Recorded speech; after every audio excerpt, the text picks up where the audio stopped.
సర్వోన్నతుడు, సర్వాధికారి, సర్వ సృష్టిని సృష్టించినటువంటి మన కనతండ్రి అయిన ఆ దేవాది దేవునికి, ఆయన కుమారుడు, మన రక్షకుడు యేసుక్రీస్తు ప్రభుల వారి ద్వారా పరిశుద్ధాత్మ సహాయముతో వేవేల స్తుతులు, స్తోత్రములు, కృతజ్ఞతాసులు చెల్లించుకొని ఆయన మాటలు వినటానికి వచ్చిన మీ అందరికీ కూడా క్రీస్తు పేరట శుభములు, వందనాలు. నిన్నటి దినాన మనం ఏమి నేర్చుకున్నాం? దేవుని రాజ్య స్థాపన పార్ట్ 3 నేర్చుకున్నాం. దేవుని రాజ్య స్థాపన పార్ట్ 1, పార్ట్ 2, పార్ట్ 3 అయిపోయింది. ఇప్పుడు పార్ట్ 4లోనికి వచ్చాం. పార్ట్ 4ని మనం ఆరంభించుకునే ముందు నిన్నటి దినాన మనం ఎక్కడి వరకు నేర్చుకున్నాము అని అంటే, దేవుడు భూలోకములో తన రాజ్యాన్ని స్థాపిస్తాను అని అన్నప్పుడు ఏ కాలంలో స్థాపిస్తానన్నాడు? రోమా సామ్రాజ్యపు కాలంలో స్థాపిస్తానని చెప్పాడు. దానియేలు గ్రంథం 2వ అధ్యాయంలో 44వ వచనంలో ఉన్నటువంటి మాట ప్రకారంగా ఏమన్నాడు? ఆ రాజుల కాలములో, అంటే 4వ సామ్రాజ్యం, ప్రపంచాన్ని పరిపాలించిన 4 సామ్రాజ్యాలు భౌతికంగా, ఆ 4వ రాజుల కాలంలో దేవుడు రాజ్యాన్ని స్థాపిస్తానన్నాడు కదా. ఆ రాజ్యానికి రాజు ఎవరు అన్నాడు? యేసుక్రీస్తు ప్రభుల వారు అని చెప్పాడు. అయితే ఆ యేసుక్రీస్తు ప్రభుల వారు ఎక్కడ పుడతాడని చెప్పేసి బైబిల్లో పాత నిబంధన గ్రంథంలో మనకు చెప్పాడు. బెత్లెహేమ్ అనే గ్రామంలో కదా, బెత్లెహేమ్ అనేటటువంటి గ్రామంలో పుడతాడని చెప్పాడు. అంత మాత్రమే కాకుండా నిన్నటి దినాన మనం చూడని ఒక విషయం ఏంటంటే, రాజు దేవుడు భూలోకంలో తాను స్థాపించబోయేటటువంటి తన రాజ్యానికి రాజుగా పుట్టబోయేటటువంటి ఆయన ఎలా పుడతానన్న అని చెప్పాడు. ఆల్రెడీ యెషయా గ్రంథం 7:14లో ఒక మాట చదవండి. యెషయా గ్రంథం, కాబట్టి ప్రభువు తానే ఒక సూచన,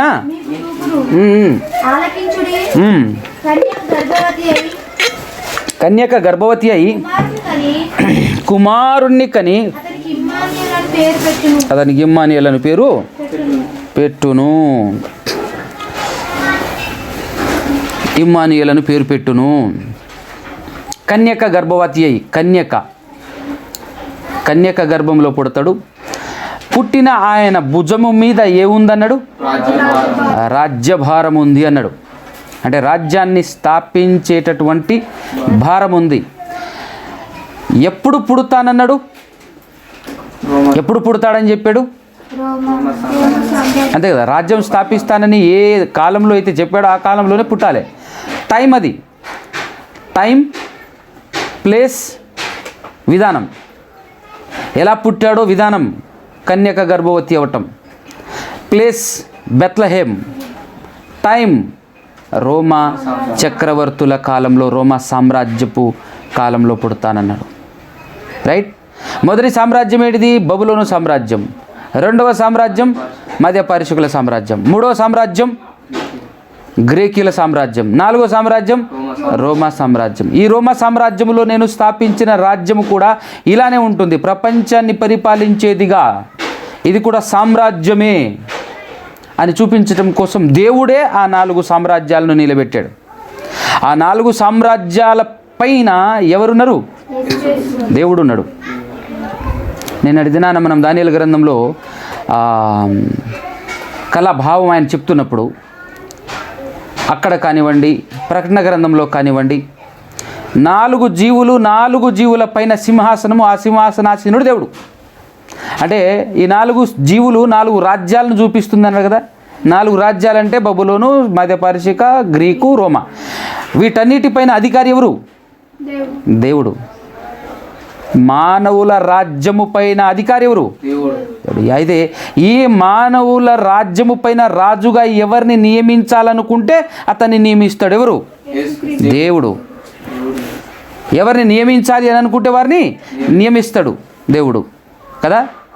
అయితే నేను నియమించేటటువంటి ఒక వ్యక్తిని నేను పుట్టించబోతున్నాను, మానవులపైన రాజుగా నియమించబోయేటటువంటి ఒక ఆయన్ని పుట్టించబోతున్నానని చెప్పేసి చెప్పాడు. దాని విధానం కూడా కన్యక గర్భవతి అవ్వటం, బెత్లెహేములో పుట్టటం, అదేవిధంగా రాజ్యస్థాపన కూడా ఎక్కడ జరుగుతుందని చెప్పేసి చెప్పాడు. ఎక్కడ స్థాపిస్తానని చెప్పాడు? యెరూషలేములో రాజ్యస్థాపన జరుగుతుంది అని చెప్పేసి చెప్పాడు కదా. ఇవన్నీ మనం నిన్నటి దినాన చూసాం, రైట్. అయితే ఇవన్నీ ఏదైతే పాత నిబంధన గ్రంథంలో రాయబడిందో వాటి ప్రకారంగా ఎగ్జాక్ట్గా అదే విధంగా జరిగిందా లేదా అనేది ఇప్పుడు మనం చెక్ చేద్దాం కొత్త నిబంధనలో, రైట్. ఒక్కసారి లూకా సువార్త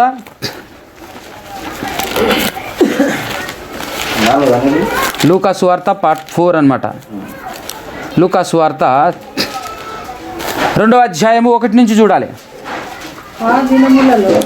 ఆ దినములలో సర్వలోకమునకు 2-3 దేశాలు 10-15 దేశాలు కాదు, సర్వలోకమునకు ప్రజా సంఖ్య వ్రాయవలెనని. ప్రజా సంఖ్య అంటే జనాభా లెక్కలు అనమాట, మీకు బాగా అర్థం కావాలంటే. ప్రజాసంఖ్య రాయవలెనని కైసరు ఔగుస్తు వలన ఆజ్ఞాయను. ఎవరి ఔగుస్తు? రోమా సామ్రాజ్యానికి మొట్టమొదటి చక్రవర్తి ఔగుస్తు. ఇంటర్నెట్లో కూడా మీరు వెతికినట్లయితే దొరుకుతుంది, అగస్టస్ అని ఉంటుంది పేరు ఇంగ్లీష్లో, అర్థమవుతుందా? సో రోమా సామ్రాజ్యానికి మొట్టమొదటి చక్రవర్తి ఆయన పేరేం పేరు? ఔగుస్తు. ఆ ఔగుస్తు వలన ఆజ్ఞాయను. ఏం ఆజ్ఞాయను? జనాభా లెక్కలు, సర్వలోకంలో జనాభా లెక్కలు జరగాలి అని చెప్పేసి ఆజ్ఞాయను. అలా ఆజ్ఞ అయినప్పుడు ఇది జరిగిన మొదటి ప్రజాసంఖ్య, జరిగిన మొదటి ప్రజాసంఖ్య అంటే జనాభా లెక్కలు మొట్టమొదటిగా జరుగుతుంది ఎవరి వలన? ఔగుస్తు వలన, రైట్. అందరూను, 3వ వచనం, అందరూను ఆ సంఖ్యలో వ్రాయబడుటకు తమ తమ పట్టణములకు వెళ్ళిరి. అంటే వలస వెళ్ళిన వాళ్ళు, చెరలోకి వెళ్ళిన వాళ్ళు, బయట ఉన్నటువంటి వాళ్ళు, తమ సొంత గ్రామాన్ని వదిలిపెట్టేసి బయట బ్రతుకుతున్నటువంటి వాళ్ళు పరిగెత్తుకొని ఎక్కడికి వస్తున్నారట? సొంత ప్రాంతానికి వస్తున్నారన్నమాట. సొంత ప్రాంతానికి వస్తున్నారు. ఒక కేసీఆర్ కూడా స్టార్టింగ్లో ఒక సర్వే జరిపించినప్పుడు అందరూ ఎక్కడెక్కడ ఉన్న వాళ్ళందరూ ఇంటికి రాలే, సమగ్ర సర్వే అని చెప్పేసి అన్నప్పుడు, ఆ విధంగా ఆ కాలంలో కూడా బయట ఎక్కడో బ్రతుకుతున్నటువంటి వాళ్ళు వాళ్ళ యొక్క సొంత గ్రామం ఏ గ్రామం అవుతుందో ఆ గ్రామానికి వెళ్ళి, ఆ ప్రాంతానికి వెళ్ళి నమోదు చేసుకున్నారనమాట. మా స్థిరస్థావరం ఇది అని చెప్పడానికి. అలా అందరు వెళ్తున్నారనమాట. ఆ విషయం చెప్తున్నాడు ఇక్కడ. యోసేపు దావీదు వంశములోను గోత్రములోను పుట్టినవాడు గనుక తనకు భార్యగా ప్రదానము చేయబడి గర్భవతి అయి ఉండిన మరియతో కూడా. జాగ్రత్త వినండి, ఎవరెవరితో కూడా? తనకు ప్రదానము చేయబడిన భార్యగా ప్రదానము చేయబడి గర్భవతి అయి ఉండిన. అంటే కన్యకే కదా, కన్యక గర్భవతి అయి కుమారుని కన్ను అనేటటువంటి మాట ప్రకారంగా ఈవిడ కన్యకే కదా. ఇప్పుడు కన్యకకు కుమారుడు పుట్టబోతున్నాడు, గర్భవతి అయింది. గర్భవతి అయినటువంటి ఆవిడ్ని గర్భం దాల్చక ముందే యోసేపు అనేటటువంటి వ్యక్తితో ప్రదానం చేయబడింది అనమాట భార్యగా. నెక్స్ట్ ఎంగేజ్మెంట్ అయిందనుకో, అర్థమవుతుందా? ఎంగేజ్మెంట్ అయింది. Next continuation.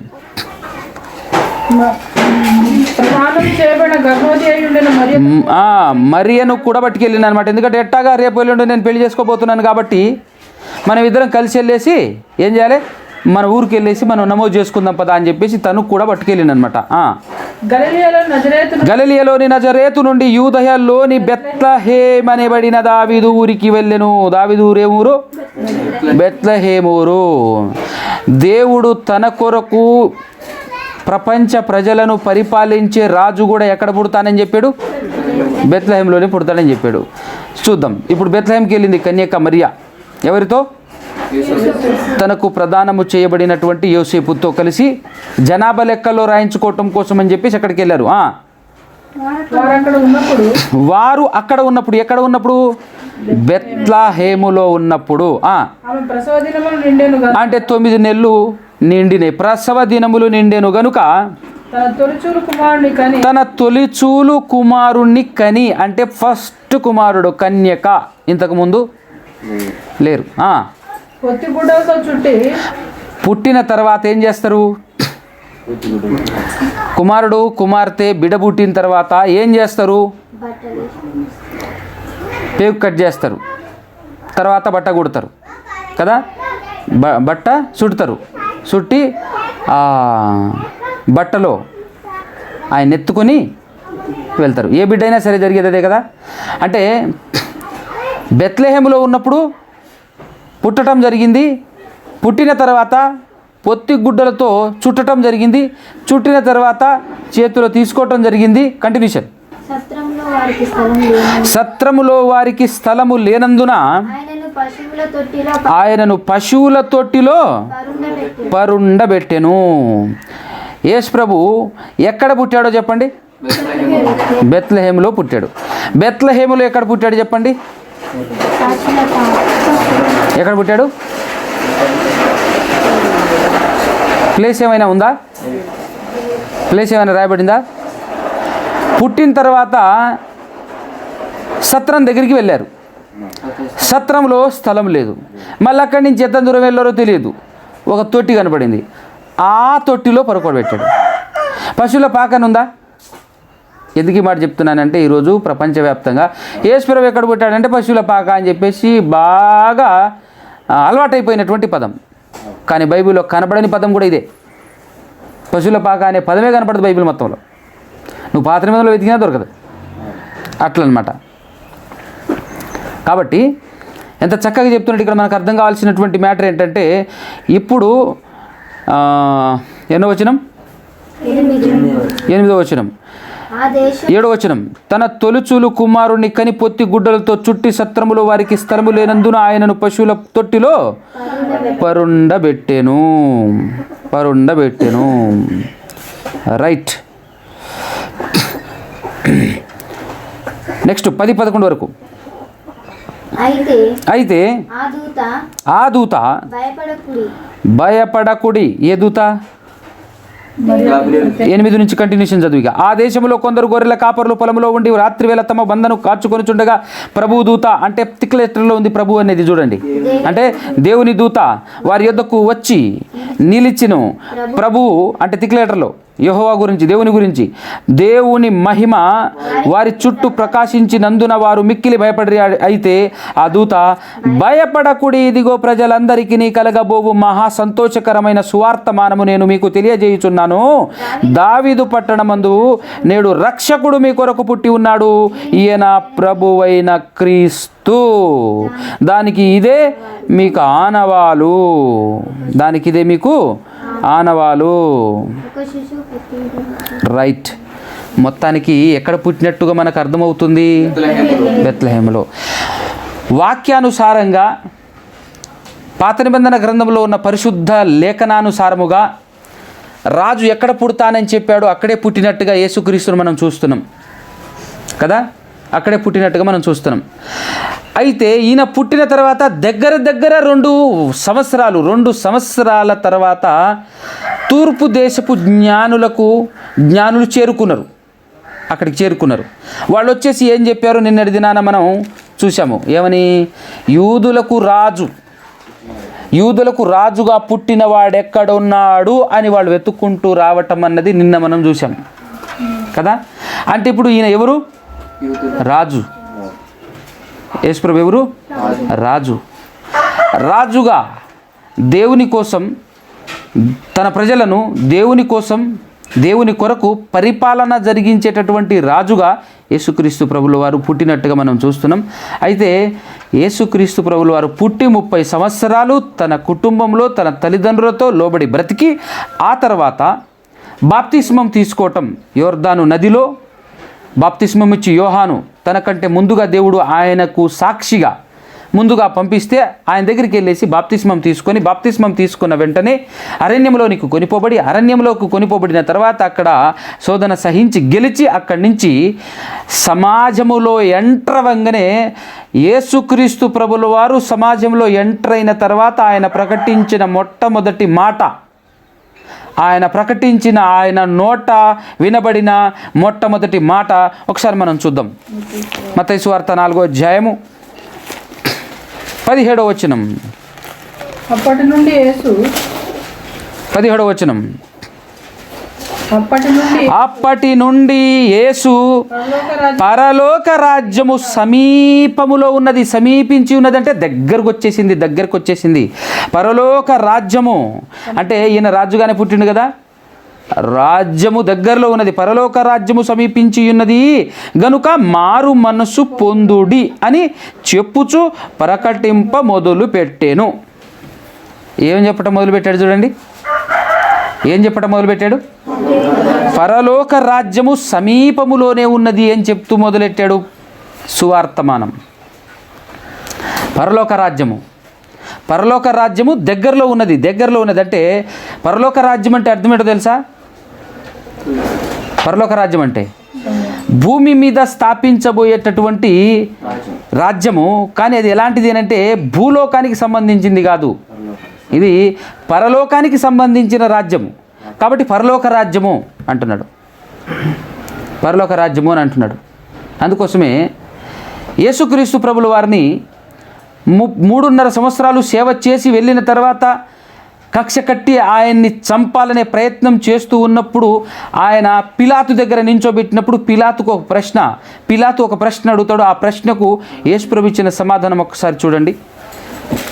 18వ అధ్యాయము యోహాను సువార్త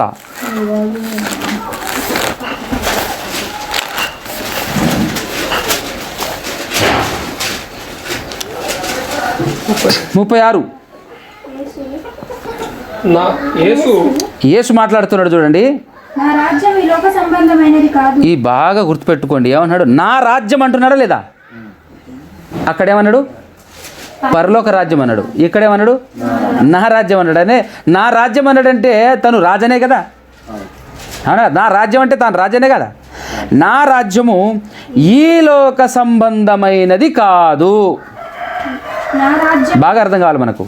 నా రాజ్యము ఈ లోక సంబంధమైనది కాదు. నా రాజ్యము ఈ లోక సంబంధమైనదైతే నేను యూదులకు అప్పగింపబడకుండునట్లు నా సేవకులు పోరాడుదురు గాని నా రాజ్యము ఇహ సంబంధమైనది కాదనేను. అందుకు పిలాతు నా రాజ్యము అని మాట్లాడుతున్నావు, ఇంతకు నువ్వేమైనా రాజువా అన్నప్పుడు నీవు రాజువా అని ఆయనను అడుగగా 38వ వచనము యేసు నువ్వు అన్నట్టు నేను రాజునే, రాజును కాదన్నాడా? నువ్వు అన్నట్టు నేను రాజునే అని సాక్ష్యం ఇచ్చాడు. చూసా, నా రాజ్యం అని అక్కడ అన్నాడు. ఇక్కడ స్టార్టింగ్ ఆయన సువార్త స్టార్ట్ చేస్తున్నప్పుడు బాప్తిస్మం తీసుకున్న తర్వాత సువార్త ఆరంభంలోనే పరలోక రాజ్యం సమీపించి ఉన్నది అని అన్నాడు కదా. ఇదే మత్తయి సువార్త 4వ అధ్యాయంలో ఒక్కసారి 23వ వచనం చూడేమంటున్నాడు. యేసు వారి సమాజ మందిరములలో బోధించుచు దేవుని రాజ్యమును గూర్చిన సువార్తను ప్రకటించుచు ప్రజలలోని ప్రతి వ్యాధిని రోగమును స్వస్థతపరచుచు గలిలయ యందంతటా సంచరించెను. ఇక్కడేమన్నాడు? దేవుని రాజ్యం అన్నాడు. ముందేమన్నాడు? పరలోక రాజ్యం అన్నాడు. పరలోక రాజ్యం సమీపించి ఉన్నది అని చెప్పేసి యేసుక్రీస్తు ప్రభుల వారు సువార్త ఆరంభించారు అన్నట్టుగా మన మత్తయి గారు రాశారు. ఇదే విషయాన్ని మార్కు గారు ఏమని రాశారు చూడండి. మార్కు గారు 1వ అధ్యాయము 14. యోహాను చెరపట్టబడిన తర్వాత యేసు కాలము సంపూర్ణమై ఉన్నది, దేవుని రాజ్యము సమీపించి ఉన్నది, మారు మనసు పొంది సువార్త నమ్ముడని చెప్పుచు దేవుని సువార్తను ప్రకటించుచు గలిలయకు వచ్చెను. కాలము సంపూర్ణమై ఉన్నది, దేవుని రాజ్యము సమీపించి ఉన్నది అన్నాడా లేదా? అక్కడ పరలోక రాజ్యం అన్నాడు, ఇక్కడ దేవుని రాజ్యం అన్నాడు. దేవుని రాజ్యం అన్నా పరలోక రాజ్యం అన్నా ఒకటే. ఎందుకంటే స్థాపిస్తానని చెప్పింది ఎవరు? దేవుడు. గనక దేవుని రాజ్యమే దేవుడు స్థాపిస్తున్నాడు. దేవుడు స్థాపించబోయే ఆ దేవుని రాజ్యానికి రాజుగా ఎవరిని నియమిస్తానన్నాడు? యేసుక్రీస్తును. అందుకోసమే యేసు నా రాజ్యం అని కూడా అన్నాడు. అంటే క్రీస్తు రాజ్యం అన్నా, దేవుని రాజ్యం అన్నా, పరలోక రాజ్యం అన్నా ఒకటే. దానికోసం ఒక్క మాట చూపిస్తాను మీకు. ఎఫెసీ పత్రిక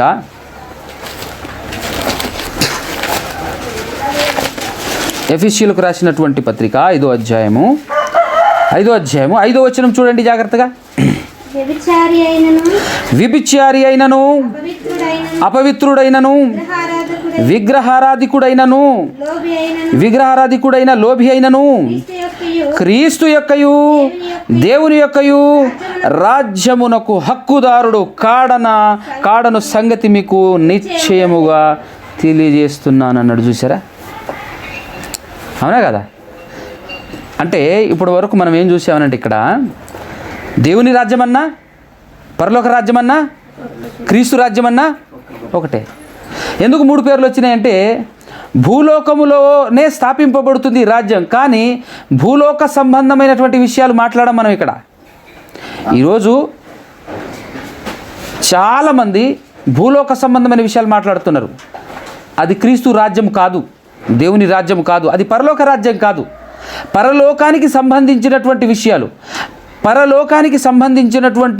విషయాల గురించి మాట్లాడుతూ పరలోకం విషయంలో శ్రమలు పడుతూ కష్టాలు పడుతూ పరలోకం కావాలనే కోణంలో పర సంబంధమైన ఆత్మ సంబంధమైనటువంటి వాటి గురించి ఎవరైతే ఆలోచిస్తుంటారో ఆ సంఘము దేవుని రాజ్యము, అది పరలోక రాజ్యము. అర్థమవుతుందా? అయితే పరలోక రాజ్యం అని ఎందుకన్నారంటే పరలోకానికి సంబంధించినటువంటి వాళ్ళు అక్కడ ఉంటారు, పరలోకం వెళ్ళాలనుకునేటటువంటి వారు అక్కడ ఉంటారు. కనుక ఈ గుంపు, ఈ రాజ్యం దేనికి సంబంధించిందయ్యా అంటే భూలోకానికి సంబంధించింది కాదు. భూలోక సంబంధమైన వాటిని దేనికి కోరుకోదు ఇది. ఈ సామ్రాజ్యంలో, ఈ రాజ్యంలో భూ సంబంధమైనవి ఉండవు. దానికి విలువ ఉండదు. భూ సంబంధమైన వాటికి ఇక్కడ విలువ ఉండదు. అది పరలోక రాజ్యం. అందుకోసమే పరలోక రాజ్యం అని పేరుంది దానికి. దాని తర్వాత దేవుని రాజ్యం ఎందుకంటే అది దేవుందే రాజ్యం కాబట్టి దేవుని రాజ్యం. మరి క్రీస్తు రాజ్యం అని ఎందుకంటే దేవుడు నియమించిన రాజు క్రీస్తు కాబట్టి క్రీస్తు రాజ్యం. అర్థమైందా? పరలోక రాజ్యం అన్నా క్రీస్తు రాజ్యం అన్నా దేవుని రాజ్యం అన్నా ఒకటే. అయితే ఇప్పుడు ఈ రాజ్యం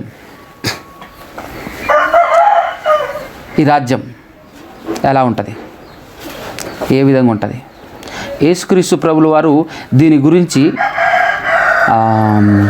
ముందే ఆయన సువార్త చేస్తూ తిరుగుతున్నటువంటి కాలంలో ఈ రాజ్యం గురించి ఆయన చెప్పినటువంటి విషయాలు కొన్ని చూద్దాం. ఆయన చెప్పినటువంటి విషయాలు కొన్ని చూద్దాం. ఈ రాజ్యం గురించి ఒక్కసారి లూకాసు వార్త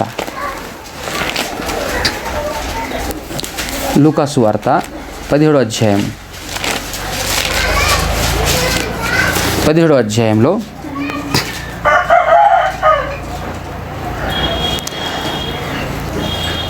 20-21 వచనాలు చూడండి ఒకసారి.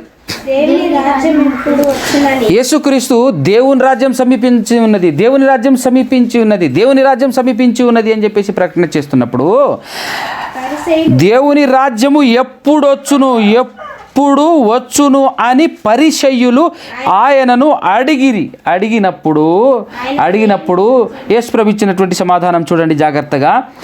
దేవుని రాజ్యము ప్రత్యక్షముగా రాదు నాయనా అని వాళ్ళతో చెప్పాడు. ఎందుకు? వాళ్ళు ఏమనుకుంటున్నారు? పాతకాలంలో సౌలు, దావీదు, సొలొమోను వాళ్ళు పరిపాలించారు చూసావా, ఆ విధంగా కనుక వస్తుందేమో పట్టాభిషేకం చేసి అని చెప్పేసి గోలగోల చేసేసి సింహాసనం పెట్టేసి సైన్యాన్ని ఏర్పాటు చేసేసి ఈ విధంగా ప్రత్యక్షముగా ఆ విధంగా ఏమన్నా వస్తుందేమో అని అనుకుని అదే ఎప్పుడు వస్తుంది చెప్పు అని చెప్పేసి యేసు ప్రభుతో అడుగుతున్నారు. దేవుని రాజ్యం ఎప్పుడు వస్తుందయ్యా చెప్పు, రాజ్యాన్ని స్థాపిస్తాను, రాజును పుట్టిస్తాను అని ఎప్పటి నుంచో దేవుడు చెప్తున్నాడు. మేము ఎదురు చూస్తున్నాం. అవునా కదా? క్రీస్తు మెస్సియా వస్తాడు మేము ఎదురు చూస్తున్నాం. ఇంతకు ఆ మెస్సియా ఎప్పుడు వస్తాడు, ఆ రాజ్యం ఎప్పుడు వస్తుంది, ఆ రాజ్యం గురించి మీరు చెప్తున్నారు. ఏమని చెప్తున్నారు? సమీపించి ఉన్నది, దగ్గరలో సమీపించి ఉన్నది అని చెప్పి చెప్తున్నారు కదా. ఎప్పుడు వస్తుంది చెప్పు అన్నప్పుడు యేసు ప్రభువు ఏం చెప్తున్నాడు? దేవుని రాజ్యము ప్రత్యక్షముగా రాదు. మరి ఎట్టొస్తుంది అని అంటే, ఎందుకనగా ఇదిగో దేవుని రాజ్యము మీ మధ్యనే ఉన్నది గనక ఇదిగో ఇక్కడనని అదిగో అక్కడనని చెప్ప వీలు పడదని వారికి ఉత్తరం ఇచ్చాను. ఎంత చక్కటి మాట చెప్తున్నాడు. ఏడుందనుకుంటున్నావు? మీ మధ్యలోనే ఉంది. మా మధ్యలో ఉందా? మాకెక్కడ కనిపించట్లేదే. మీకెందుకు కనిపిస్తుంది అది? ఈ భూలోక సంబంధమైనది అయితే కనిపించేది. ఇది పర సంబంధమైనది, పరలోక రాజ్యం. అందుకోసమే మీ కంటికి కనిపించదు నాయన. కనిపించాలంటే మనోనేత్రాలు వెలిగింపబడాలి, తెరవబడాలి, అప్పుడు కానీ మీకు కనపడవు. అందుకోసమే నిన్నటి దినాన్ని మనం చూసాం, ఏదో చేస్తే కనపడుతుందట. నిన్నటి దినాన్ని చూసాం, అర్థమైందా? గుర్తుందా? ఏం గుర్తుండటం, తెల్ల మొఖాలు వేసుకొని మేము వింటాం తప్ప అవన్నీ గుర్తుపెట్టుకుంటాము. నిన్న క్లాస్లో లాస్ట్లో చెప్పాను, ఏదో చేస్తే కనబడుతుంది, ఏదో చేస్తే ప్రవేశం జరుగుతుంది అని కదా, అవునా కదా? కొత్తగా జన్మించితేనే కానీ దేవుని రాజ్యమును చూడలేడు. కొత్తగా జన్మిస్తేనే. కొత్తగా జన్మించడం అంటే ఏంటి? బాప్తిస్మం అంటే ఏంటి? యేసుక్రీస్తులో బాప్తిస్మం తీసుకోవటం. యేసుక్రీస్తులో బాప్తిస్మం తీసుకోవటం అంటే ఏంటి? ఆయన మరణం పునరుద్ధానానికి సాదృశ్యమైన ప్రక్రియ మనం చేయాలి, మనం జరిగించాలి. అలా జరిగించాలంటే యేసుక్రీస్తు చావాలి, తిరిగి లేవాలి కదా. జరగక ముందే ప్రవేశం జరగదు కదా. ప్రవేశించాలి అని అంటే, రాజ్యం స్థాపించబడాలి అని అంటే, రాజ్యంలో నువ్వు జాయిన్ అవ్వాలి అని అంటే ఫస్ట్ ఏం జరగాలి? యేసుక్రీస్తు చనిపోవటం, తిరిగి లేవటం జరగాలి. అందుకోసం ఏమని చెప్తున్నాడు? బతికుండగా దగ్గరకు వచ్చింది, మీ మధ్యలోనే ఉంది అర్థవుతుందా? మీ మధ్యలోనే ఉంది అని చెప్పేసి ప్రకటన చేస్తున్నాడు. ఇదిగో అక్కడ, ఇదిగో ఇక్కడ అని చెప్పటానికి వీలు పడదు అని చెప్తున్నాడు. ఇంకొక మాట చూడు, మన మార్క్స్ వార్తలో అది ఏ విధంగా వృద్ధి చెందుతుంది, ఏ విధంగా ఉంటుందన్న సంగతిని మార్క్స్ వార్త 4వ అధ్యాయం సారీ 26-27. మరియు యేసుక్రీస్తు ప్రభుల వారు, ఒక మనుష్యుడు భూమిలో విత్తనము చల్లి రాత్రింబగళ్ళు నిద్రపోవచ్చు మేల్కొనుచు ఉండగా వానికి అర్థమే కాకుండా తెలియని రీతిగా ఆ విత్తనము మొలిచి పెరిగినట్టే. ఎట్లే? ఆ విత్తనం ఎలాగైతే, ఇప్పుడు మనం వెళ్ళేసి విత్తనం విత్తేసి వస్తాం, అది ఎట్ట పెరుగుతుందో మనకి ఏమైనా తెలుసా? అలవాటైంది, పెరుగుతుంది. వేస్తే పెరుగుతుంది అనేది మనకు నమ్మకం, అలవాటైంది. ఎట్లా పెరుగుతుందో తెలుసా మనకు? మనం పోయి పడుకుంటాం అంతే. అలాగే విత్తనం విత్తేసిన తర్వాత ఏ రీతిగా వానికి తెలియని రీతిగా ఆ విత్తనము మొలిచి పెరిగినట్లే దేవుని రాజ్యం ఉన్నది. దేవుని రాజ్యం ఎట్లుండదట? అట్టనే ఉన్నది. అంటే ఇప్పుడు ఏం చేస్తున్నారు మీరు? యేసు ప్రభువా మీరు ఏం చేస్తున్నారంటే, అదే నాయన ఇత్తనం చల్లుతున్నా. ఏం చేస్తున్నా? ఇత్తనం చల్లుతున్నా. ఇత్తనం చల్లినప్పుడు మొక్కలు ఎట్లాగైతే మీకు అర్థం కాకుండా పెరుగుతాయో గట్లనే పెరుగుతుంది. వెయిట్ అండ్ సీ అన్నట్లేదు, అవునా కదా? ఆ విధంగా దేవుని రాజ్యం అనేది ఎట్లొస్తుంది, ఏ విధంగా వస్తుంది అనేటటువంటి విషయాన్ని చెప్తున్నాడు. దేవుని రాజ్యం ఎలాంటిది? దేవుని రాజ్యం, పరలోక రాజ్యం, క్రీస్తు రాజ్యం ఏ విధంగా వస్తుంది? ప్రత్యక్షముగా రాదు. భౌతికమైనదేం కాదది, ప్రత్యక్షముగా రాదు. కాబట్టి ఇప్పుడు యేసుక్రీస్తు ప్రభుల వారు రాజు అని కన్ఫర్మ్ అయింది మనకు. ఆయన ద్వారానే రాజ్యం స్థాపింపబడుతుంది అనేది కూడా కన్ఫర్మ్ అయింది మనకు కదా. ఇంకొకటి, ఎక్కడ స్థాపింపబడుతుంది రాజ్యము? దాని స్టార్టింగ్ పాయింట్ ఎక్కడ? యెరూషలేం. నిన్నటి దినాన్ని మనం చూసాం. యెరూషలేములో దేవుడు తన కట్టడను, సియోనులో తన కట్టడను వివరిస్తానన్నాడు. తన రాజును సియోనులో ఆసీనునిగా చేస్తానన్నాడు. గుర్తుందా? నిన్నటి దినాన్న వచనాలన్నీ చూపించాను మీకు, గుర్తుంది కదా? చూద్దాం. యేసుక్రీస్తు ప్రభుల వారు రాజ్యములో ప్రవేశం ఎలా జరుగుతుంది అన్నప్పుడు, రాజ్యం వచ్చేసిన తర్వాత వచ్చిన రాజ్యంలో ఉన్న ఆ రాజ్యంలో ప్రవేశం ఎలా ప్రవేశించాలి అన్నప్పుడు బాప్తిస్మం ద్వారానే ప్రవేశం జరుగుతుంది అని చెప్పేసి యోహాను సువార్త 3వ అధ్యాయంలో 3-5 వచనాల్లో ఏం చెప్పాడు? ఒక నికోదేముతో, ఒక వ్యక్తి కొత్తగా జన్మించాలి అన్నాడు. నీటి మూలముగాను ఆత్మ మూలముగాను జన్మించితేనే కానీ వాడు పరలోక రాజ్యములో ప్రవేశింపలేడు అన్నాడు.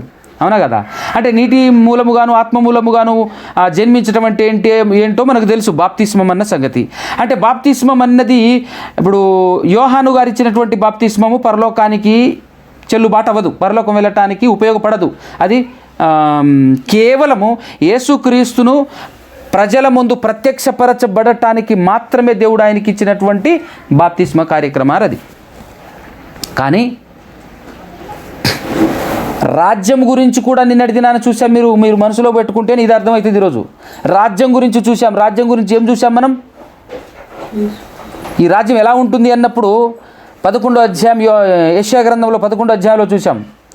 తోడేళ్ళు లాంటోళ్ళు, సింహం లాంటోళ్ళు, విషసర్పం లాంటోళ్ళు వాళ్ళు ఏమవుతారట? సాధువులుగా అవుతారట. ఆ రాజ్యంలో అట్లయితారు అని చెప్పేసి చెప్పాడు. అయితే ఇలా ఎప్పుడు ఎక్కడ జరిగింది అని అన్నప్పుడు యేసుక్రీస్తు ప్రభులో వారు చెప్పినటువంటి మాట ఒకటి గుర్తుపెట్టుకోండి. ఆ రాజ్యంలో ప్రవేశం ఎలా ఉంటుంది? పొందిన వారికి గాక మరెవరికి పొందదు. ఏం పొందాలి? బాప్తిస్మం పొందాలి, పొందిన వారికి గాక. ఒకసారి ఆ మాట చదవండి మీరు. దానియేలు గ్రంథం 2వ అధ్యాయం 44.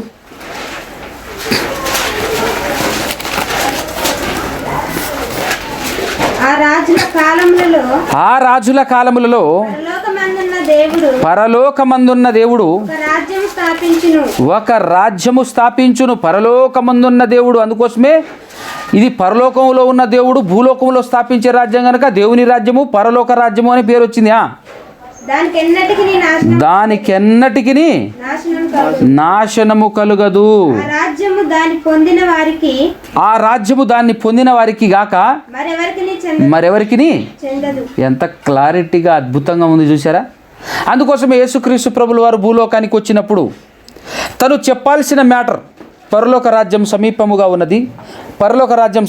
ఉన్నది, అది మీ మధ్యనే ఉన్నది, ప్రత్యక్షముగా రాదు అని చెప్పటం మాత్రమే కాకుండా ఇంకొక మాట చెప్పాడండి. ఆ మాట గుర్తు చేస్తాను మీకు ఒక్కసారి చూడండి. మార్క్సు వార్త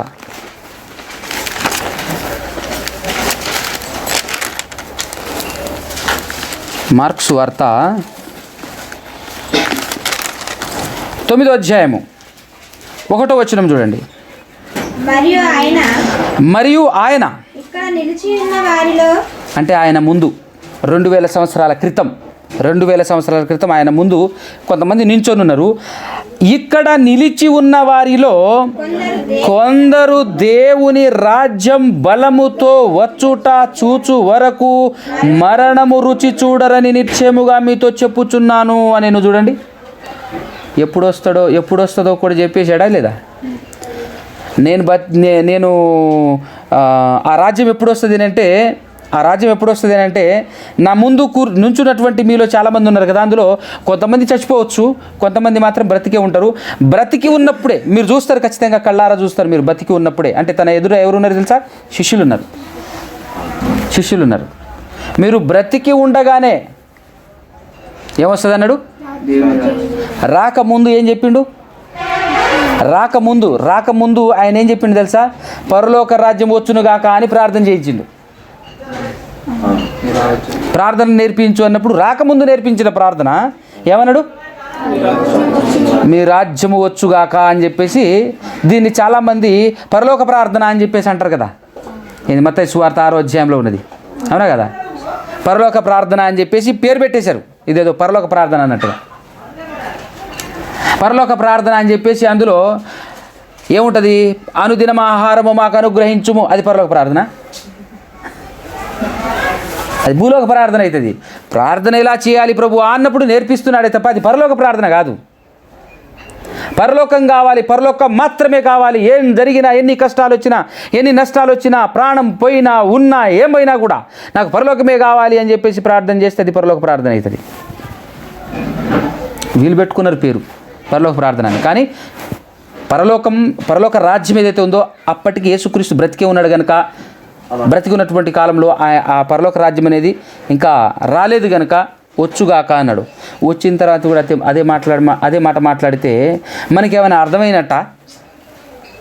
ఆలోచించండి, మనకు అర్థమైనట్టు ఏమన్నా? ఏం అర్థం కానట్టే, కాలాలు అర్థం కావట్లేదు, ఏ కాలంలో ఏం మాట్లాడే అర్థం కావట్లేదు, భూత భవిష్యత్తు వరకు మాకు కాలాలు తెలియదు, సందర్భానుసారంగా చదవటం తెలియదు, మళ్ళీ పోట్లాడుతుంటారు అనమాట. కాబట్టి ఇక్కడ ఏమన్నాడనంటే మార్క్సు వార్త 9వ అధ్యాయంలో ఆయన ఇక్కడ నిలిచి ఉన్న వారిలో కొందరు దేవుని రాజ్యము బలముతో వచ్చుట చూచు వరకు మరణము రుచి చూడరని నిశ్చయముగా మీతో చెప్పుచున్నాను. బలముతో వచ్చుట. అందుకోసం యేసుక్రీస్తు ప్రభుల వారు బాప్తిస్మానికి మూలం ఆయన మరణం పునరుద్ధానం, అంతేనా? బాప్తిస్మానికి మూలం అంటే అదే కదా పరలోక ప్రవేశం, పరలోక రాజ్య ప్రవేశం, అవునా కదా? పరలోక రాజ్య ప్రవేశం. ఆయన యేసుక్రీస్తు ప్రభుల వారు చనిపోయి 3వ దినాన తిరిగి లేచిన తర్వాత 40 దినాలు అందరికీ కనబడ్డ తర్వాత ఇక నేను వెళ్తున్నాను అని వెళ్ళే ముందు శిష్యులకు ఇచ్చిన ఒక హెచ్చరిక చూద్దాం మనం. ఏమని హెచ్చరిస్తున్నాడు, ఏమని చెప్తున్నాడు ఒక్కసారి. అపోస్తల కార్యము 1వ అధ్యాయము 4. ఆయన వారిని కలుసుకొని ఇలాగూ ఆజ్ఞాపించను. ఏమని ఆజ్ఞాపిస్తున్నాడంటే మీరు యెరూషలేము నుండి వెళ్ళొద్దు. ఎందుకు మరి? బలముగా రాజ్యం రావద్దు, బలముతో రాజ్యం రావద్దు, స్థాపించొద్దు. రాజ్యస్థాపన ఎక్కడ జరగాలి? యెరూషలేములోనే జరగాలి, అవునా కదా? అందుకోసమే చెప్తున్నాడు మీరు మాత్రం యెరూషలేము నుండి వెళ్ళొద్దు నాయన. యెరూషలేము నుండి వెళ్ళక నా వలన వినిన తండ్రి యొక్క వాగ్దానము కొరకు, నా వలన వినిన తండ్రి యొక్క వాగ్దానం, ఆ వాగ్దానం కొరకు కనిపెట్టుడి. యోహాను నీళ్లతో బాప్తిస్మము ఇచ్చెను గాని కొద్ది దినములలోగా మీరు పరిశుద్ధాత్మలో బాప్తిస్మము పొందెదరనేను. పరిశుద్ధాత్మలో బాప్తిస్మం పొందెదరు అని నేను. యోహాను ఏం చేశాడు? బాప్తిస్మించే యోహాను నీళ్లతో బాప్తిస్మించాడు. కానీ మీరు ఏం చేస్తారు తెలుసా? మీరు అంటే కేవలం అపోస్తలులు మాత్రమే. మీరేం పొందుతారు తెలుసా? పరిశుద్ధాత్మతో బాప్తిస్మం పొందబోతున్నారు. 4 రోజులు ఆగండి, యెరూషలేములోనే ఉండండి, 4 రోజులు ఆగండి, యెరూషలేములోనే ఉండండి అని అన్నాడు.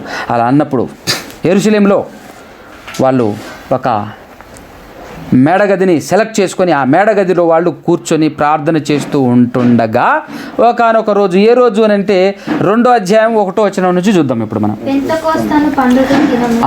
పెంతుకోస్తను పండుగ దినము వచ్చినప్పుడు అందరూ ఒక చోట కూడి ఉండిరి. అప్పుడు వేగముగా వీచు బలమైన గాలి వంటి ఒక ధ్వని ఆకాశము నుండి అకస్మాత్తుగా వారు కూర్చుని ఉన్న ఇల్లంతయు నిండెను. మరియు అగ్ని జ్వాలల వంటి నాలుకలు విభాగింపబడినట్టుగా వారికి కనబడి కళ్ళకు కనబడి వారిలో ఒక్కొక్కని మీద వ్రాలగా అందరూ పరిశుద్ధాత్మతో నిండిన వారై పరిశుద్ధాత్మ బాప్తిస్మము తీసుకున్నారు. వీళ్ళు అందరూ పరిశుద్ధాత్మతో నిండిన వారై ఆ ఆత్మ వారికి వాక్శక్తి అనుగ్రహించిన కొలది అన్య భాషలతో మాటలాడసాగిరి. అర్థమైందా? అంటే యేసుక్రీస్తు ప్రభుల వారు మీలో కొందరు బ్రతికి ఉండగానే రాజ్యము బలముతో వచ్చుట మీరు చూస్తారు అని చెప్పినప్పుడు వీళ్ళు చూసారా లేదా? ఇప్పుడు వీళ్ళందరూ విన్నారు కదా. యేసు ప్రభు చెప్పినప్పుడు వీళ్ళు ఆయన ఎదుటనే ఉన్నారు కదా. ఇప్పుడు ఒకవేళ కొందరు రాలేదని అనుకుంటే యేసు ప్రభు అబద్ధమైన చెప్పి ఉండాలి, లేకపోతే యేసుక్రీస్తు ప్రభుల వారి ముందు నించున్న వ్యక్తులు ఇప్పటి వరకు సావకుండానైనా ఉండాలి. 2 ఆప్షన్స్. ఇంకా రాజ్యం ఏడొచ్చింది, రాలేదు, యేసుప్రభు 2 రాకడలో వస్తుంది అని చెప్పేసి అనేటటువంటి వాళ్ళు ఉన్నారు కదా. ఒకవేళ వాళ్ళదే నిజమని అనుకుంటే 2 ఆప్షన్స్ ఉన్నాయి మిగతా. ఒకటి యేసుక్రీస్తు ప్రభుల వారు అబద్ధమైన చెప్పి ఉండాలి. రెండోది యేసుక్రీస్తు ప్రభుల వారు చెప్పినటువంటి మాట చెప్పినప్పుడు ఎవరైతే ఆయన ఎదుట నిలబడి ఉన్నారో వాళ్ళు ఇప్పటికీ సావకుండా బ్రతికైనా ఉండాలి.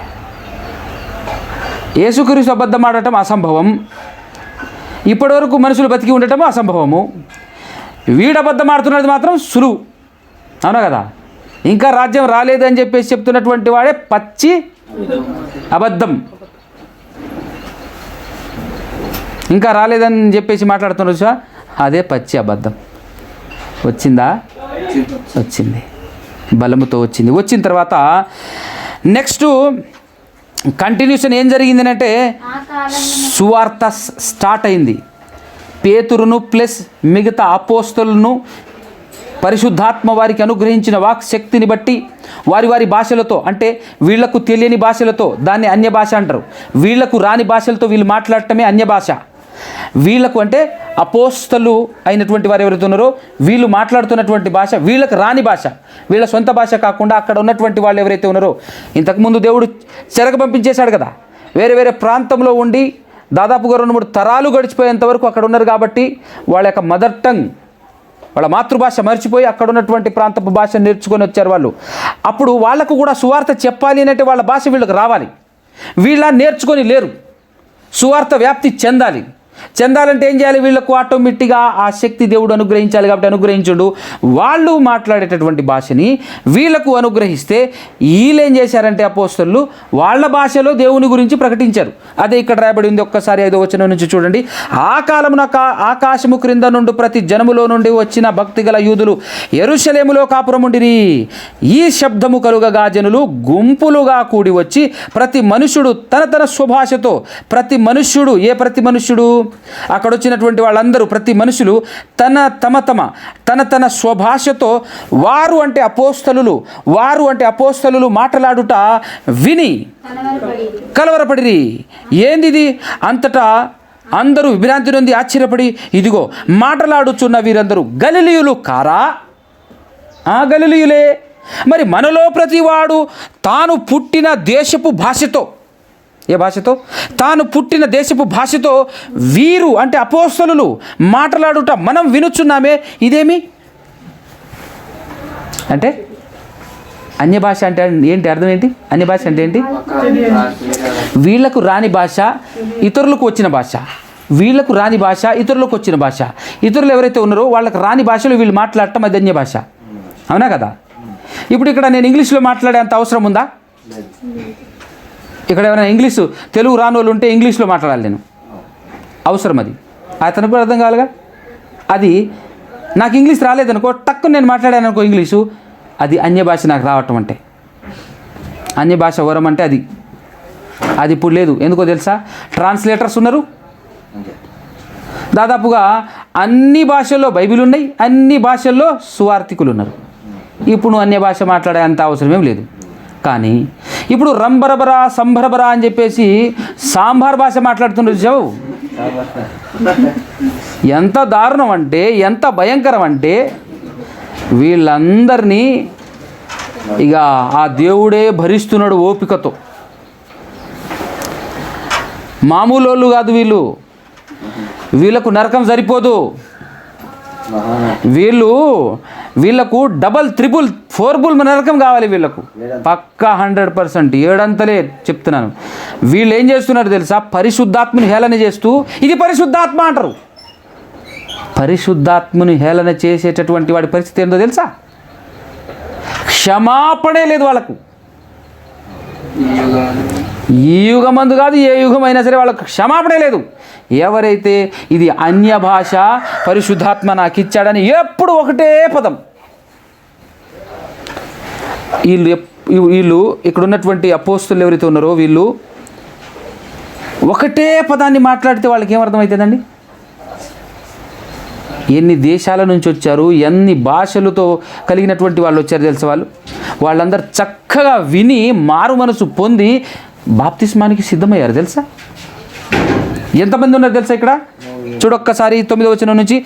1 పార్దీయులు ఉన్నారు, మాదీయులు ఉన్నారు, ఎలామీయులు ఉన్నారు, మెసొపొతేమియా వాళ్ళు ఉన్నారు, యూదయ వాళ్ళు ఉన్నారు, కప్పదోకియా వాళ్ళు ఉన్నారు, పొంతు వాళ్ళు ఉన్నారు, ఆసియా, పృగ్రియా, పంపులియా, ఐగుప్తు అను దేశము అందలివారు, ఆ తర్వాత కురేని దగ్గర లిబియా ప్రాంతములు ఎందుకు కాపురం ఉన్నవారు, ఆ తర్వాత రోమా నుండి పరవాసులుగా వచ్చిన వారు, యూదులు, యూద మత ప్రవిష్టులు, ఆ తర్వాత క్రేతీయులు, అరబీయులు మొదలైన వారందరూ. చూసారా ఎంతమంది? 16 మంది, 16 భాషలు, 16 రకాలైనటువంటి దేశాల నుండి వచ్చినటువంటి వారు అనమాట. అంతమంది వచ్చేసి ఇంతమంది మొదలైనటువంటి వారు అరబీయులు మొదలైన మనమందరమును ఇంతమంది ఉన్నాం కదా మనము అని చెప్పుకుంటూ వాళ్ళు ఏమంటున్నారు తెలుసా? ఇన్ని దేశాల నుంచి వచ్చిన మనమందరమును ఏం చేస్తున్నామో తెలుసా? ఈ అపోస్తలులు వీరంటే అపోస్తలులైనటువంటి వీరు మన భాషతో దేవుని గొప్ప కార్యములను వివరించుట వినుచున్నామని చెప్పుకొనిది. అబ్బా, ఎంత క్లారిటీ. వీళ్ళు ఏం చేస్తున్నారో తెలుసా, మన భాషతో. ఇప్పుడు నువ్వు ఎవరి భాషతో మాట్లాడుతున్నావు? ఎవరున్నారా? రంబరబరా అంటే అర్థమయ్యేటోడు ఎవరున్నారా? శకలక శకలక అనేటటువంటి వాళ్ళు ఆ మాట అర్థమయ్యే వాళ్ళు ఎవరైనా ఉన్నారా?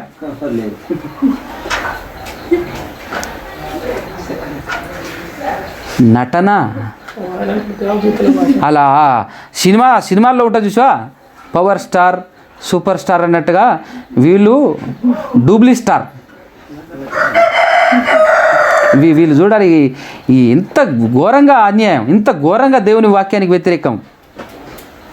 పరిశుద్ధాత్మను నిలువున అవమానపరుస్తున్నారు. మామూలుగా ఉండదు చెప్తున్నా. భూలోకంలో మంచిగా సంపాదించుకొని అన్ని యేసుక్రీస్తు నమ్ముకున్నాను, ఆస్తులు వచ్చేసాయని అనుకుంటున్నావు కదా నువ్వు.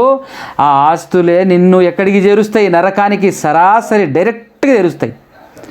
నువ్వు ఉన్నది పరలోక సంబంధమైన రాజ్యంలో కాదు నాయన, భూ సంబంధమైన రాజ్యంలో. యేసుక్రీస్తును వాడుకొని బతుకుతున్నావు, పరిశుద్ధాత్మను హేళన చేస్తున్నావు. యేసుక్రీస్తును బదనాం చేస్తున్నావు, పరిశుద్ధాత్మను నువ్వు హేళన చేస్తున్నావు.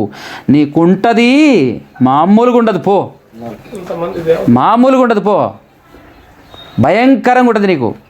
ఎంత ధైర్యం, ఎంత తెగింపు వీళ్ళకు. మళ్ళీ పాపం జనాలు ఎంతమందిని మోసం చేస్తున్నారు, ఎంతమందిని మోసం చేస్తున్నారు, ఎంతమంది నమ్ముతున్నారు ఈ అబద్ధాన్ని. అన్య భాష అంటే వేరే భాష, మనకు రాని భాష. అన్యులు అని అంటాం కదా, అన్యులు మాట్లాడే భాష నీకు ఈజీగా అర్థం కావాలంటే. వాళ్ళు నీకు తెలియని భాష. కొంతమంది అన్యులు, మన భాషలో కలిగిన అన్యులు కూడా ఉన్నారు, వాళ్ళ భాష మనకు రాని అన్యులు కూడా ఉన్నారు. అన్యులు అంటే అర్థం ఏంటో తెలుసా?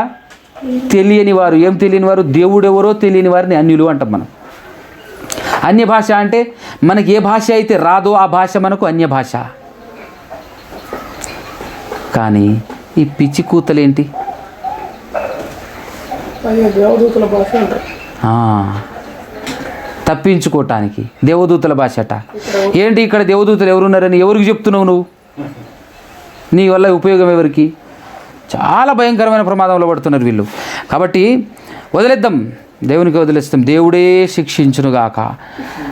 మనకైతే సంబంధం లేదు. మనం ఏమి చేసినా మనం పాపంలో పడకూడదు. ఇలాంటి ఏమనని మనం చెప్పాల్సింది చెప్దాం అంతే. నెక్స్ట్ ఏమంటున్నాడో తెలుసా? ఎక్కడున్నాం మనం? 12. అందరూ విభ్రాంతి నొంది ఎటు తోచగా ఇదే మగును అని ఒకరితో ఒకడు చెప్పుకొని కొందరు ఏం చేశారో తెలుసా? వీరు కొత్త మద్యముతో నిండి ఉన్నారని అపహాస్యము చేసిరి. కొత్త మద్యం అంటే కొత్త రకం మందు తాగారు అనుకుంటా వీళ్ళు. అందుకోసమే మన భాష మాట్లాడుతున్నారు. కొత్త రకం మందు తాగితే భాష వస్తుంది. కొంతమంది పల్లెటూర్లలో తాగి ఇంగ్లీష్ మాట్లాడుతుంటారు. తాగి ఇంగ్లీష్ మాట్లాడుతుంటారు. వాళ్ళు ఏమైనా ఇంగ్లీష్ తెలిసిన వాళ్ళ అంటే రాదు, కానీ ఇంగ్లీష్ మాట్లాడుతుంటారు. ఒరే తాగితే ఈయనకి ఇంగ్లీష్ భాష వచ్చేసిందిరా అంటుంటారు. ఆయన మాట్లాడేది పచ్చి బూతులు అన్న సంగతి ఈయనకేం తెలుసు? ఈయనకు రాదు ఇంగ్లీష్, ఆయనకు రాదు ఇంగ్లీష్. ఆయన ఏదో మాట్లాడుతుంటే ఇంగ్లీష్ అనుకు. అవునా కదా? మా బావ ఒక ఆయన ఉన్నాడు, ఆయన ఇంగ్లీషే రాదు కానీ అప్పుడప్పుడు జోకులు చేస్తూ నా దగ్గరికి వచ్చేసాడు తెలుసా. వాట్ ఈస్ బడా సో చూసాడు అంటుంటాడు. ఏది బావ ఇదనంటే ఇంగ్లీష్ అంటాడు. అట్లుంటుంది. వీళ్ళు కూడా అదే చేసేది. సో అలాంటి వాళ్ళు కొందరు ఉన్నారు కనుక వాళ్ళు తాగుబోతోళ్ళే కనుక ఆ తాగుబోతోళ్ళు ఏం చెప్తున్నారో తెలుసా? వీళ్ళేదో కొత్త మందు తాగేశారనుకుంటా అని చెప్పేసి అంటారు. కొత్త మందు కాదరయ్యా, కింద ఏం చెప్తున్నాడు చూడు. అయితే పేతురు ఆ 11 కూడా లేచి, అంటే 11 మంది మాట్లాడుతూనే ఉన్నారు. ఆ తర్వాత పేతురు లేచి నిలిచి బిగ్గరగా వారితో ఇట్లా, నేను యూదయ మనుషులారా, యెరూషలేములో కాపురం ఉన్న సమస్త జనులారా, ఇది మీకు తెలియనుగాక. చెవియొగ్గి నా మాటలు వినుడి. మీరు ఊహించినట్టు వీరు మత్తులు కారు కానీ పొద్దు బొడిచి జామైనా కాలేదు మత్తు తాగుతారు. ఒక్కసారి ఆలోచించు నువ్వు. యోవేలు ప్రవక్త ద్వారా చెప్పబడిన సంగతి ఇదే. ఏంటంటే అంత్యదినముల యందు నేను మనుష్యులందరి మీద నా ఆత్మను కుమ్మరించదను. అంటే అంత్యదినం అక్కడే స్టార్ట్ అయింది. సమజైందా? అంత్యదినం అవునా కదా? అంత్యదినములందు నేను మనుష్యులందరి మీద నా ఆత్మను కుమ్మరించదను, నీ కుమారులను నీ కుమార్తెలను ప్రవచించెదరు, నీ యవ్వనులకు దర్శనములు కలుగును, మీ వృద్ధులు కలలు అందురు. ఆ దినములలో నా దాసుల మీదను నా దాసురాండ్ర మీదను నా ఆత్మను కుమ్మరించెదను కనుక వారు ప్రవచించెదరు. అది జరుగుతుంది ఇక్కడ అని చెప్తున్నాడు. అర్థమైందా? ఆల్రెడీ చెప్పబడిందే, ఇది కొత్తదేం కాదు నాయన. యోవేలు ప్రవక్త ద్వారా ఏదైతే చెప్పబడిందో అదే జరుగుతుంది, రాయబడిన ప్రకారం జరుగుతుంది అని చెప్పేసి ప్రవచిస్తున్నారు. కానీ ఇవన్నీ దర్శనాలు కానివ్వండి, లేకపోతే ఇక్కడ ఉన్నటువంటి భాషలు కానివ్వండి, ఇవన్నీ మొదటి శతాబ్దంలో ఈ కొత్త నిబంధన స్థిరపరచబడక మునుపు వేటిని ఉపయోగించి కొత్త నిబంధనను స్థిరపరచడానికి, వాక్యం స్థిరపరచడానికి వాడాడో, స్థిరపడ్డ తర్వాత సమాప్తం అన్నాడు లాస్ట్కి. ఇప్పుడు నువ్వేమైనా బైబిల్లో ఉన్నది ఉన్నట్టు చదువుకొని బోధించటమే తప్ప, నాకు కొత్తది దర్శనంలో దేవుడు అన్నాడు, నాకు అన్య భాష వచ్చింది, నాకు దేవుడు ఆసక్తి ఇచ్చాడు, గీయన్ని అవసరం లేదు. ఉన్నది ప్రకటించు, లేనిది గలపొద్దు, ఉన్నది తీసేయొద్దు.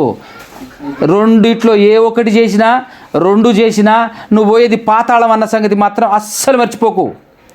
ఇప్పుడు నటన బంద్ చేయి. ఏం చేయి? ఇప్పుడు నువ్వు నటించే నటన అంతా బంద్ పెట్టు. ఉన్నది నేర్చుకునే ప్రయత్నం చేయి, అదొక్కటే. బైబిల్లో ఉంది కదా అంటాడు. బైబిల్లో ఉంది, ఎప్పుడుంది? కాలానికి కూడా చదవద్దు నువ్వు. దీన్నే చూపిస్తారు చాలామంది, తెలుసా? ఇదేం దర్శనాలు ఏమంటాడు, ఏందినా ఏడుందిగా అంటాడు. అది ఎందుకుంది, ఎప్పుడుంది? ఇప్పుడు దర్శనాలు నీకు ఇచ్చేసి కొత్త మ్యాటర్ చెప్పడానికి ఇక్కడ రాయలేదా ఏంది? ఒక మనిషి పుట్టి చచ్చిపోయేంత వరకు, యుగాంతం వరకు కావాల్సిన మ్యాటర్ అంతా ఇక్కడ రాసేసి సమాప్తం అన్నాడు. అంత మాత్రమే కాకుండా ఒకటి కలపొద్దు తీయొద్దు అన్నాడు. ఇంకా నేను కలిపే ప్రయత్నం ఎందుకు చేస్తున్నావు? మళ్ళీ ఎలా కలుపుతున్నారు తెలుసా? దేవుని పేరు చెప్పి కలుపుతున్నారు. ఏందే బైబిల్లో ఏం చెప్తున్నావు అంటే, రాత్రి దేవుడే చెప్పిండు నాకు అంటాడు. అమ్మాయి ఎంత బదనాం చేస్తున్నావు నువ్వు. మామూలుగా అంటే నమ్మరుగా. యేసు ప్రభు దేవుని పేరు చెప్పుకొని నిజం చెప్పాడు, వీళ్ళు దేవుని పేరు చెప్పుకొని అబద్ధం చెప్తున్నారు. రైట్? అలా ప్రసంగిస్తూ మ్యాటర్ అంతా యేసు ప్రభుని దేవుడు పంపించాడు, యేసు ప్రభు ద్వారా దేవుడే సమస్తం జరిగించాడు అనేటటువంటి మ్యాటర్ అంతా చెప్తూ యేసుక్రీస్తు చనిపోతే ఆయన తిరిగి లేచిపోయింది కూడా దేవుడే అని చెప్పేసి చెప్తూ ఒకసారి 31 చూడు, 31 రెండో అధ్యాయం. క్రీస్తు పాతాళములో విడవబడలేదనియు, అంటే పాతాళానికి వెళ్ళాడు 3 రోజులు. 3 రోజులు ఎక్కడున్నాడు యేసు ప్రభు? పాతాళంలో 2 ప్లేసులు ఉన్నాయి, ఒకటి పరదేశం, ఒకటి పాతాళం, నరకం, యాతన పెట్టబడే ప్లేస్.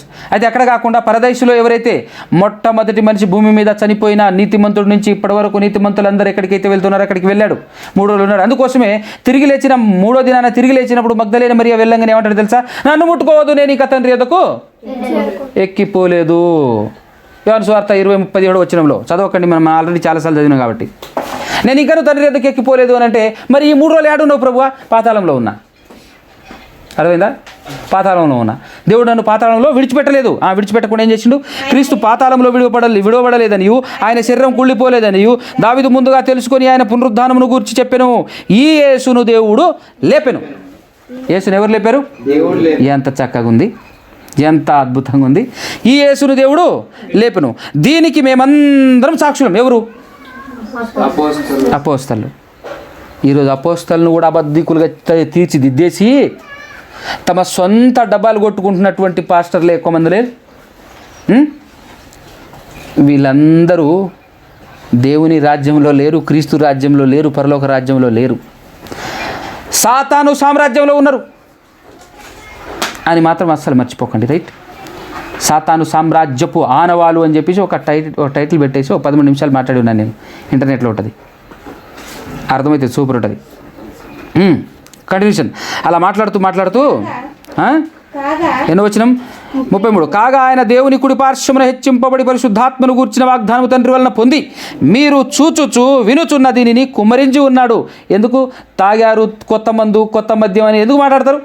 దేవుడు కుమ్మరించి ఉన్నాడు. ఇది దేవుడు కుమరించినటువంటి పరిశుద్ధాత్మ ఇది అని చెప్పి దావీదు పరలోకమునకు ఎక్కిపోలేదు.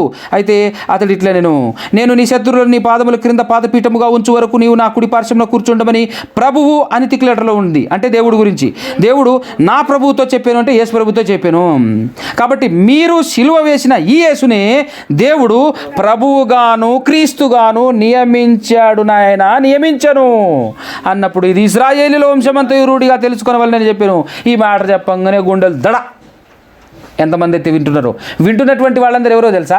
యేసు ప్రభును నిలువున సిలువ వేసినటువంటి వాళ్ళు, యేసు ప్రభును నిండు ప్రాణాలు తీసినటువంటి క్రూరులు, తోడేళ్ళంటోళ్ళు, కొదమసింహం లాంటోళ్ళు, మిడినాగు లాంటోళ్ళు, వీళ్ళందరూ విన్న తర్వాత ఏం జరిగిందో చూడు 37 నుంచి. వారు ఈ మాట విని హృదయములో నొచ్చుకొని, సహోదరులారా మేమేమి చేతుమని పేతురును కడమ అపోస్తలులను అడగగా పేతురు ఏమన్నాడు తెలుసా? ఏమి లేదు, మీరు మారు మనసు పొంది పాపం చేశారు కదా, పాప క్షమాపణ నిమిత్తము మీరు మారు మనసు పొంది పాప క్షమాపణ నిమిత్తం ప్రతి ఒక్కడు యేసుక్రీస్తు నామమున బాప్తిస్మము పొందుడి.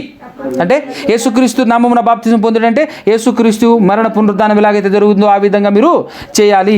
అలా మీరు పొందితేనే పొందుడి అన్నాడు. పొందిన వారికి గాక మరెవరికి నీ రాజ్యము చెందదు. కొత్తగా జన్మిస్తేనే ప్రవేశం అన్నాడా? ఇప్పుడు చూడు ఎంతమంది ప్రవేశించారో.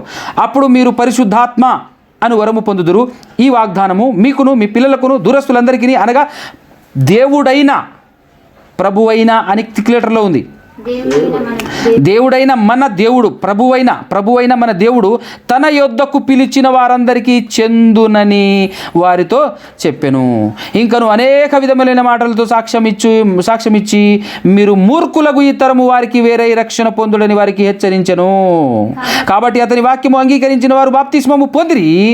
ఆ దినమందు ఇంచుమించు 3,000 మంది చేర్చబడిరి. ఎందులో? దేవుని రాజ్యములో. ఎంతమంది చేర్చబడ్డారు?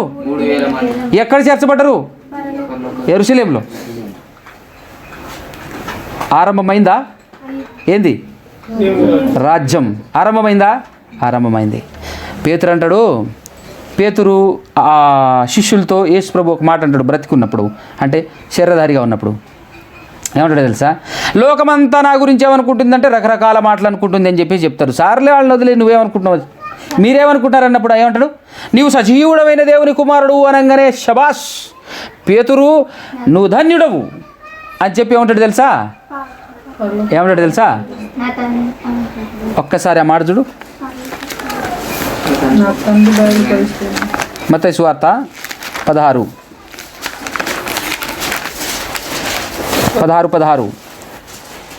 అందుకు సీమోను పేతురు నీవు సజీవుడగు దేవుని కుమారుడు అయిన క్రీస్తు అని చెప్పెను. అందుకు యేసు, సిమోను బర్యోనా నీవు ధన్యుడు, పరలోకమందున నా తండ్రి ఈ సంగతి నీకు బయలుపరచలే కానీ నరులు నీకు బయలుపరచలేదు. ఎందుకంటే నరులు ఇప్పటివరకు ఏం చెప్పుకున్నారు? ఇర్మియా అని, యోహానని, తర్వాత ఏలియా అని, ప్రవక్త అని రకరకాలు చెప్పుకున్నారు. నరులు ఎవరు నీకు బయలుపరచలేదు, ఖచ్చితంగా నా తండ్రి బయలుపరిచాడు. రైట్. మరియు నీవు పేతురువు, ఈ బండ మీద, పేతురు అంటే బండ, ఈ బండ మీద నా రాజ్యము కట్టుదును. పేతురుతోనే కదా స్థాపింపబడింది. ఇక్కడ పేతురే కదా మాట్లాడుతున్నది. పేతురు వాళ్లకు సమాధానం ఇచ్చినప్పుడు 3,000 మంది బాప్తిజం తీసుకుంటే పేతురుని బట్టి ఏం స్థాపింపబడింది? రాజ్యం అన్న, సంఘం అన్న, క్రీస్తు సామ్రాజ్యం అన్న, దేవుని రాజ్యం అన్న, పరలోక రాజ్యం అన్న ఒకటే. ఎక్కడ స్థాపింపబడింది? చాలా క్లారిటీ ఉంది కదా.